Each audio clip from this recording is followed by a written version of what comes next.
Who's wrong and who's wronger? In this corner, followed by millions, James the Exploding Unicorn Breakwell. And in that corner, ignored by millions, Steve Dash Rinko Levens. Hey everybody, and welcome back to Wrong and Wronger. For a lot of you, it feels like the first time. That's how long it's been. And James, I'm not sure if we can continue to boast that this is a podcast several people watch every week. We might have lost our 2 to 3 listeners / watchers through no fault of my own. Why don't you tell them why we lost those viewers? I've been calling, I've been writing letters, James. I've knocked at your door, and you keep saying, no, beat it, scram. That's all I get from you. Like, what? Why don't you want to record this podcast? Oh, it is definitely the low point of my week, but it takes 25 minutes. It's like, hey, Steve, 25 minutes. We don't even have to be at the same spot. We just have to do a phone call. Last week, I think I finally pinned you down for a time, and you somehow didn't have a second phone that you needed to do it, and we were out of luck. Your wife left to go get supplies or something else as she did continue to do the heavy lifting on Rattlesnake Ranch. Hey, I was supervising. There were guys doing stuff. Come on. That's true. They were laying asphalt. So, like, what was the driveway before they laid the asphalt? Were you just driving up a dirt trench or what? No, it's still there. We wanted to expand the driveway a little bit to fill out the front of the house. So that's why the asphalt was being put down. For the fleet of vehicles you're adding, trailers and riding lawnmowers and ATVs. Basically, you need an airport tarmac to park all your vehicles now. Airport tarmacs aren't as long as our driveway. The asphalt guy took a look and he said, the driveway needs a little bit of work. I said, yeah, there's some rough spots and it needs to get sealed. And he's like, most people, you got a driveway this long, it costs about 18 grand to do that, but I can save you some money. And I thought, what? Like, can you save me 17.5? Like 18 grand to seal this thing? Jesus. But yes, we have a driveway that's just over a third of a mile long. Man, that's the kind of thing. My parents have asphalt, and they would just seal it themselves once every couple of years. They just go buy buckets of it and push it with brooms. Like for 8, and now granted, it's not a third of a mile long. You need like 20 of their driveways to equal that. But you know what? You clearly don't value your time anyways. So you could be out there with buckets pushing it down your third of a mile. You could do that. I mean, it might kill you, but that's a risk I'm willing to take. Well, you and me both at this point, brother. Time is something I don't have. I think I can't remember if I told you, but I used to get up at 3:15 every day to write, and then it turned into 2:15 because I didn't have enough time to get into my day. Now I get up at 2 because I just don't have time to get everything done, and I'm literally busy every minute of my day from 2 a.m. till I end up going to bed. Because Mrs. Steve is on the injured reserve list. So everything falls on to me, from food to laundry to taking the dog out to everything, including all of the stuff out at the ranch. Plus we're living in a hotel right now because she can't get a wheelchair around the garage that we were living in. Plus, we had to go to the emergency room. She had a fall one day, and thank God I was out at the ranch, which is an hour away, and the front desk guy was able to kind of step in and make sure the ambulance got up to the room and in. It's like, Jesus Christ, I can't slow down. And I've got a book coming out October 12th. That took an entire weekend to finish up. So yeah, time becomes a commodity, and unfortunately this show is on the priority list of 100 things to do. It's about 120th. How dare you? Just because it wastes our time every single week and generates no income or publicity whatsoever. How dare you, sir? The temerity that I felt when I said that was indeed quite high, good sir.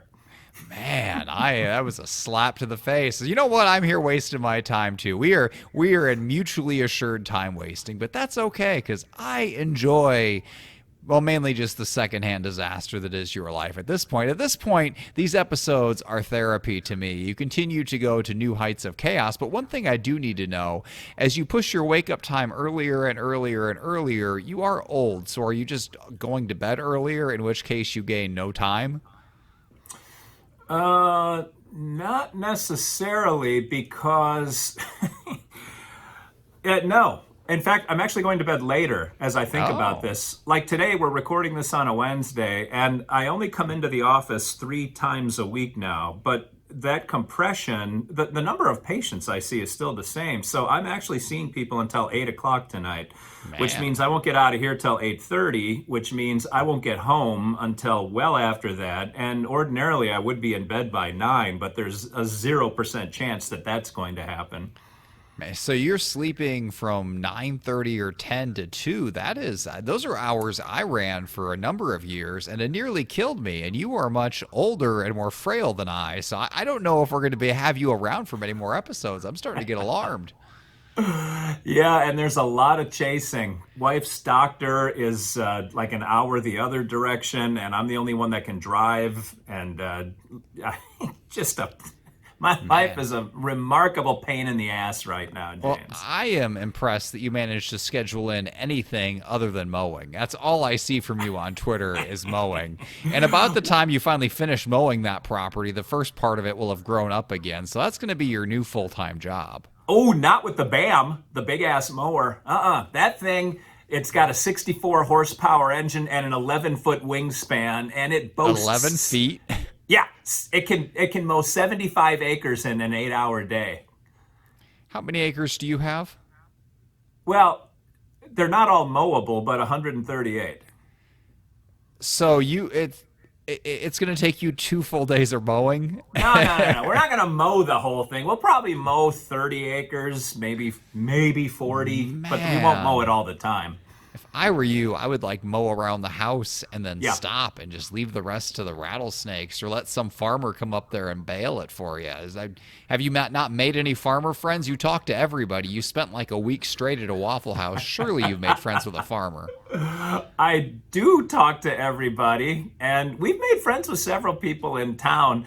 I can't remember where we left the story. I think I told you about the sheriff coming over to meet the new people that were moving into his county, but let me stop you there. You did not share that part, and that part needs to be recorded for posterity where no one will listen to it on Wrong and Wronger. I thought I told you about when the junk people came with a big dumpster to clean out all the old crap from the other owner, and they didn't have brakes on their trailer, and they probably had 8,000 pounds worth of stuff. The hot tub alone was well over 1,000 pounds, I think. Anyway, so the trailer is loaded, and it's it was heaped. It was a big construction dumpster that was being pulled on wheels, obviously, behind a dually truck. Mm-hmm. Except they didn't have brakes on the trailer, which is a no-no. Anyone that's ever pulled a camper or something, you need to have electronic braking system on the trailer. Point being, they loaded this thing up. They didn't even put ratchet straps over the top. It was a good 7 or 8 feet above the dumpster. Everything was piled, and then they went off the edge of our driveway and into the ditch. And so all this is happening, and they had to get a Class C wrecker out, one that pulls semi-trailers out of the ditch, to come and anchor itself and try to winch this thing. I learned there's a difference between winch and wench, by the way. Anyway. Interesting. So while all that chaos is going on at the end of our driveway, the sheriff stops by and came up to have a little chat and talk about all of the stories of the exploits of the former owner. And he came up and said something very interesting about small town USA. He said, word in town is that a doctor from Nashville bought this place. And I thought, how did that word get around town, sir? But anyway, so the sheriff stopped by, and he stopped by to check on what was going on, but several people on Twitter who live in rural areas pointed out, no, he just came to check you out. And I think there's probably some truth to that. I'm sure he reported back to his people all about that doctor from Nashville. I just love that with, the opioid crisis and meth and all those things, like the biggest threat in his area was a doctor moving up on top of a hill that nobody wanted to live in anyway. Well, it's the way of the world, and I'm delighted to live in an area like that. What is the population of this county? Like 8? I don't know the answer to that, but somebody asked, how close is your nearest neighbor? And we had to actually go out and look where our nearest neighbor was because it ain't no place close or obvious. Really? So line of sight, you can't see any other houses? Oh, God, no. No, not even close. But the funny thing is, you can't even really see the houses even from the road. Like, we had to find a mailbox and just kind of assume there was a house back there somewhere in the woods. That's how the neighbors are. I'm going to laugh when that one neighbor whose mailbox you found sets off fireworks on days other than the 4th of July. I did. I've had people come up to me and say, do you let people hunt on your property? And I thought, ooh, I can make some money doing this. So yes, I do. In fact, I'm going to charge you to hunt on my neighbor's property as long as I can get away with it. Yeah, until they die from rattlesnake attacks, then you got a whole different issue on your hands. Like everything rattlesnakes aren't active in the fall. It's too cold. Not in Tennessee. It's not like they all freeze to death and die. There'd be no more rattlesnakes. They're clearly around somewhere. Well, but they're cold-blooded. Like, they can't get their motor running when the temperature's below a certain level. I'm sure they would make an exception for you. I really think their blood would just start to boil when they see you walking by on their property. The land they had reclaimed, and you are fighting to get it back for reasons that no one understands. So I guess let's just to reiterate, you've been spending 95 hours a day mowing. You're driving 16 hours each way to work 3 days a week. Your wife lost a leg or two in some sort of horrific accident. Did I miss any disasters? No. The plumbers took a week to get the plumbing straight. There were 3 guys, and it took them 4 days to figure out how the plumbing was wired in the big and little cabin, and then ripping everything out and replacing it with stuff that actually worked. But now we have working plumbing. So what was so weird about the plumbing they couldn't figure it out? I mean, plumbing's pretty straightforward. The water starts high and flows low, and that's about it.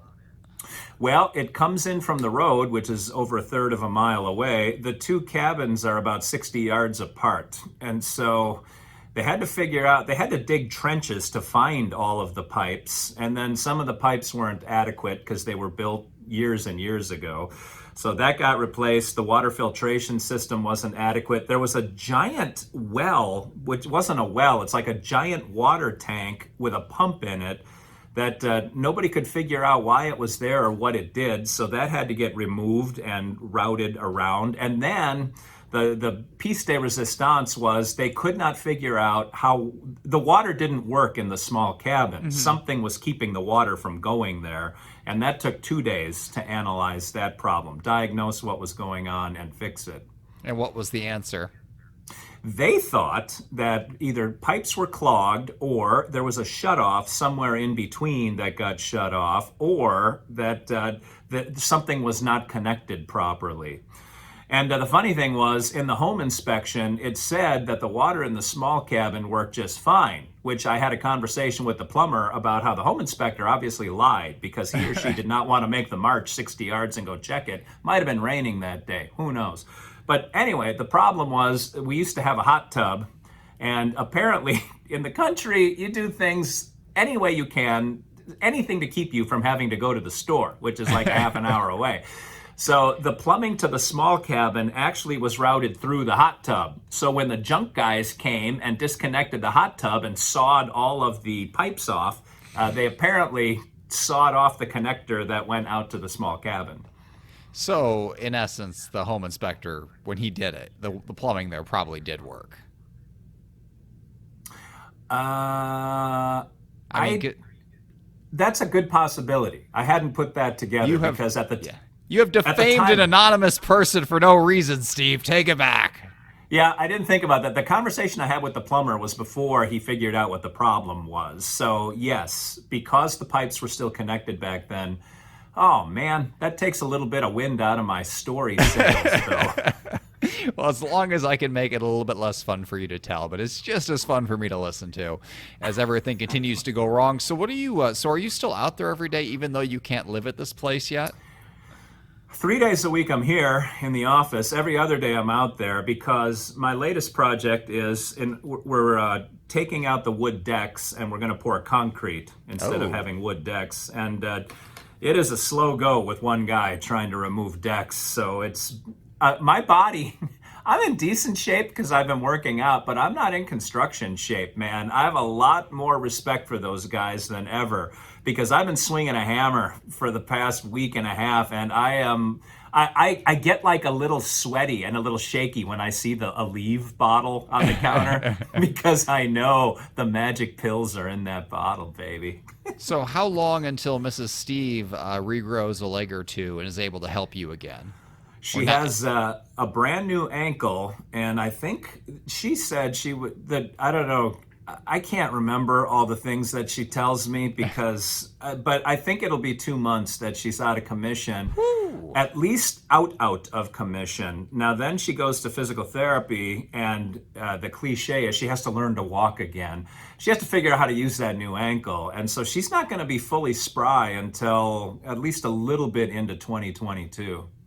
I can't help but think she did this on purpose to let you take the lead on the manual labor for once. It was very conveniently scheduled. I don't know. She was talking about getting a mechanics creeper so that she could finish caulking around the baseboards and then use a nail gun and put the baseboards back up. So her mind is still working. She's in way too much pain to do that right now, but I don't think it'll be long before it's healed up enough that she starts getting in there and getting her hands dirty again.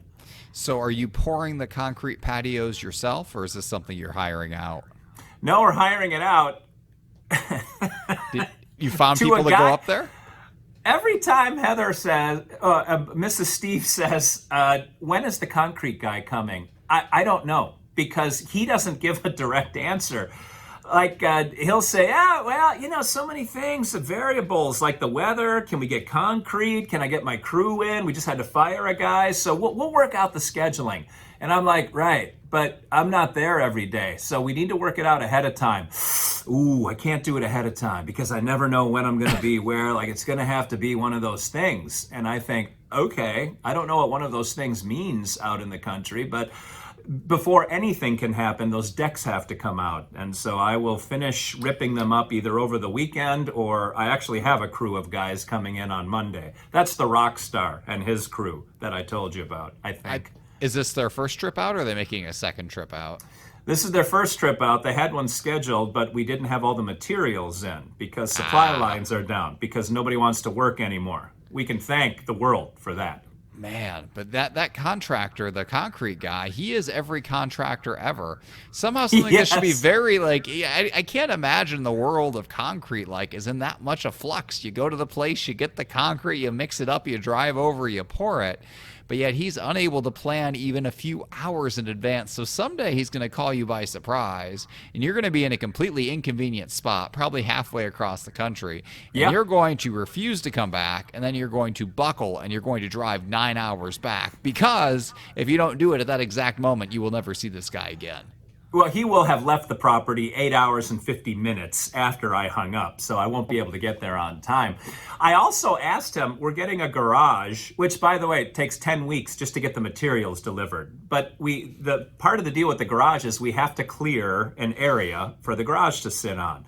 So they say you got to take 4 inches off the topsoil. So I say to the concrete guy, look, on one of the days that it's raining and you can't pour concrete, can you bring your skid steer out and just help me clear a build pad for the garage that's 4 inches of topsoil off? He said, yeah, no, thanks, man, for the business, absolutely. And I said, okay, when can you do that? And he said, we'll get together. And I said, right, but like, when can we schedule this? And he said, we'll work it out. Like, he kept avoiding answering the question, and I still don't have an answer, James. And you will never get that answer until he one day shows up and just decides an arbitrary 4 inches to clear off. That will be where your garage goes. Well, it's a big damn garage, so I hope he clears enough. And at some point, I don't even care. I just need the garage so I can move our stuff out of storage and into the garage on our property. It makes me feel so much better that you're having trouble with contractors because, as I have trouble with every single person I've hired ever, I just, after a while, you start thinking it's me, but it's not. It's contractors everywhere. In a state I've only driven through twice or 3 times, and clearly I could not have poisoned the contractor pool there. They got bad all on their own. But I'd like to think they're giving you the special runaround, being that doctor from, Nashville who can't be trusted, one of the outsiders now up on the hill. And I'd say looking down on them, but you can't actually see anybody from up there. But I'm sure you would look down on them if you could. No, when we're in the house, you can't hear humanity. You can't see humanity. It is another planet. Man. But on Monday, I'm hoping the Rockstars crew shows up because he has a guy. And he works on the Rockstars property like full time. And a Rockstar friend said, I pay him $500 a day to work at my house. And I said, whoa, will he come out here and work? We'll make him a rich man. Like, I just want someone to come out and work. We want to put an addition on one of the cabins. Eventually, we'll want to put an addition on the big cabin. Like, we want to have access to a guy. Man, he pays $500 a day, like every working day. Man. Yeah. That's like the highest paid handyman ever, and he's probably worth it too. Imagine having somebody who just shows up and perpetually works. I can't even imagine. That's worth like $2,000 a day. Dude, so he makes roughly $100K a year being the guy for my Rockstar friend. And it's like, you can't find guys who are A, competent, and he's a magician with carpentry, but B, available, C, sober, D, reliable. Like, you understand. Man, that is... Are you going to try to basically throw away your rock star friendship and poach this guy? Then you can have a $500 a day worker who, with your current budget after buying the property, you can probably afford for about like a day and a half. Well, if he doesn't take a lunch, yeah. Well, we don't have much for him to do. Like, if I could poach him for a week, and I would pay him to drive out there, like it's a good hour 15 or hour 20 from his place, but it's like, I don't care. Whatever it costs, we want to get this crap done. It is amazing how much a competent handyman / craftsperson can accomplish in an unbroken 8-hour day, which you will never get, by the way, under any circumstance. But in a hypothetical parallel universe where a contractor showed up and worked for 8 straight hours, they can do like half of a project, half of literally any project in 8 hours. It is magical. Well, that's the beauty of where we live. He is marooned at our place when he's there. There ain't no running to the store for a minute or I'm just going to go grab some lunch. Like, when you're there, you're there. Although, I mean, that's every one of my projects ever is, you get home from the hardware store and there's one more part you need or you got the slightly wrong size or whatever. And I've started now, if I'm not positive on which part I need, I'll buy like it in 3 different sizes just in case and I'll return them later. In my hardware store now, they built one closer. It's only a mile away. So by the time you get in your car, you drive that mile, you go there, you get there, you check in, you check out, you lose a half an hour every time. And for you, the half hour is just the drive time. It's actually 40 minutes to like the nearest Lowe's or Home Depot, anything like that. Yeah. But this guy said he's rebuilding our bathroom because we had to rip all the walls out because of the water leak. But he said, send me as many pictures as you can so I know exactly what to bring. And so Mrs. Steve went, snapped a bunch of pictures, and he's like, we will be there Monday. And I told Rockstar guy, while he's working on the bathroom, you and me are going to finish ripping these decks out. So bring a reciprocating saw. Wait, the Rockstar's going to work too? Yep. Who are you and how do you have this much influence over people? I'm not ripping out anything for you. The funny thing is I texted another one of my Rockstar buddies who's dormant right now, and I'm like, dude, come out here and swing a hammer with me. Get in touch with your Paleolithic side. And he's like, you just want help swinging a hammer. And I said, yes, I do. And that's the last I heard from him. Man, he is smarter than most to avoid that trap. I will say this, though.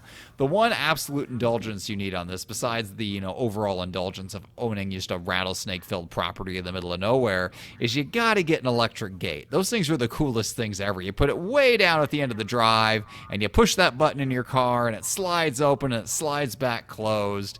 And even though they could just park and walk around it, it makes it feel like you live in a fortress. So I will take that under advisement. I don't like the sound of that, Steve. I just gave you an excellent suggestion. You're going to triple the value of your property. Take it from just a weird place where a weird guy lives and nobody wants to visit to like actual supervillain lair. Like if you want these people to think you're a rich doctor, you got to have the sliding gate. That is the kind of just Lagresse that sets you apart. Well, we've got to sort of get our legs back under us financially after all of this going on before we can afford to do anything other than just the bare minimum of getting stuff up and running. Like it's been a mess. But speaking of messes, we've got to bring this mess to a close, James. I don't know if you have any closing thoughts, but I can walk us right out of here. Please get us out of here so we can let you get back to all the new disasters. I mean, every second you're not here, you're just collecting more material for the next podcast, and I truly appreciate that.